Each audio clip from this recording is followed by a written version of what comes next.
YouTube channel पर। मैं ब्रजवासी आपका स्वागत करता हूं एक और नए वीडियो के साथ। इसमें हम बात कर रहे हैं वर्तमान महावीर फुला विश्वविद्यालय कोटा। इसमें आपको सत्रीय कार्य इंटरनल असाइनमेंट के बारे में हम आपको बताएंगे। हमने पॉलिटिकल साइंस के फाइनल ईयर के असाइनमेंट आप तक उपलब्ध करा दिए हैं। इसमें से एमए पॉलिटिकल साइंस 08 बचा हुआ था, तो इसके भी हम असाइनमेंट आपको उपलब्ध करा देते हैं। इसमें आप देख रहे होंगे 17, 23, 24 के जो असाइनमेंट हैं उसमें एमए पॉलिटिकल साइंस 08 और इसमें आपको सार्वजनिक नीति, इसके असाइनमेंट हम आपको इस वीडियो में डिस्कस करेंगे। तो इसमें आप देखिए कि आपका फर्स्ट पेज तैयार होने के बाद आपको इस तरह से तैयार कर लेना है और आपको अच्छे से फिल कर देना है। स्कॉलर नंबर, आपका मोबाइल नंबर, पत्र व्यवहार का पता। उसके बाद आपको खंड ए, इसमें आपको 4 प्रश्न दिए गए हैं और चारों के चारों आपको खंडनी हैं। भारतीय संविधान की 3 सूचियों का नाम बताइए जिसमें प्रशासनिक विषयों का निर्धारण किया गया है। तो आप सबको पता है कि भारतीय संविधान में 3 सूची हैं, संघ सूची, राज्य सूची, समवर्ती सूची। संघ सूची में केंद्र सरकार के इसमें विशेष अधिकार के जो क्षेत्र हैं उसका दिया गया है। राज्य सूची में राज्य सरकार के जो अधिकार के क्षेत्र हैं उसका वर्णन किया गया है। समवर्ती सूची में जिसमें दोनों के जो अधिकार हैं, दोनों का जो अधिकार क्षेत्र है उसका वर्णन किया गया है। प्रश्न आता है अगला, राष्ट्रीय योजना समिति कब एवं किसकी अध्यक्षता में स्थापित की गई? तो 1938 में भारतीय राष्ट्रीय कांग्रेस के तत्कालीन अध्यक्ष सुभाष चंद्र बोस द्वारा एक राष्ट्रीय योजना समिति की स्थापना की गई। भारत में एकीकृत ग्रामीण विकास कार्यक्रम IRDP कब एवं क्यों स्थापित किया गया? भारत सरकार द्वारा 1978 में IRDP को शुरू किया गया था तथा इसका उद्देश्य था ग्रामीण गरीबों का स्वरोजगार प्रदान करना।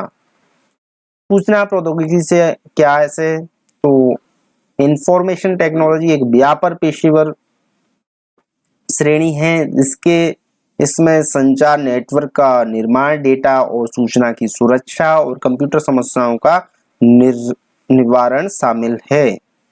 अब आते हैं अपन खंड बी पे।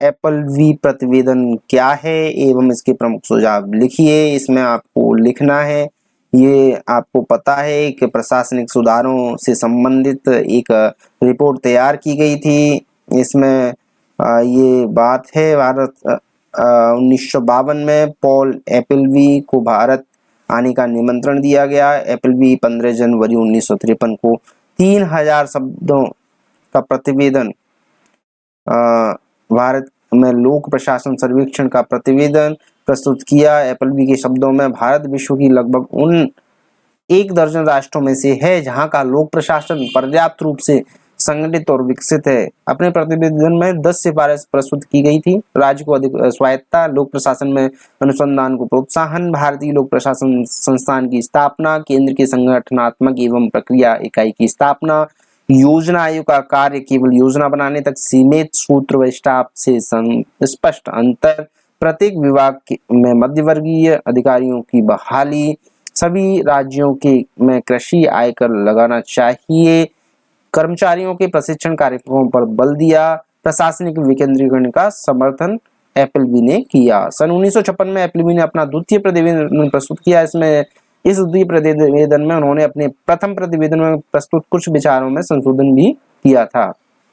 प्रश्न आता है अगला, केंद्रीय प्रदूषण नियंत्रण बोर्ड की शक्तियां एवं उसके कार्य आपको लिखने हैं। जल प्रदूषण और जो भी प्रदूषण में के क्या क्या जो बोर्ड के कार्य हैं और क्या उसकी शक्तियां हैं ये आपको लिख देना है। और इसमें आपको जो भी पॉइंट है क्या क्या है वो आपको लिखना है। खंड सी में आते हैं, भारतीय कृषि पर गेट संबंधों के प्रभाव का आलोचनात्मक विश्लेषण आपको करना है। आपको पता है कि WTO आया था, उससे पहले गेट था और गेट के जो भी कुछ कमियां थी उनको WTO ने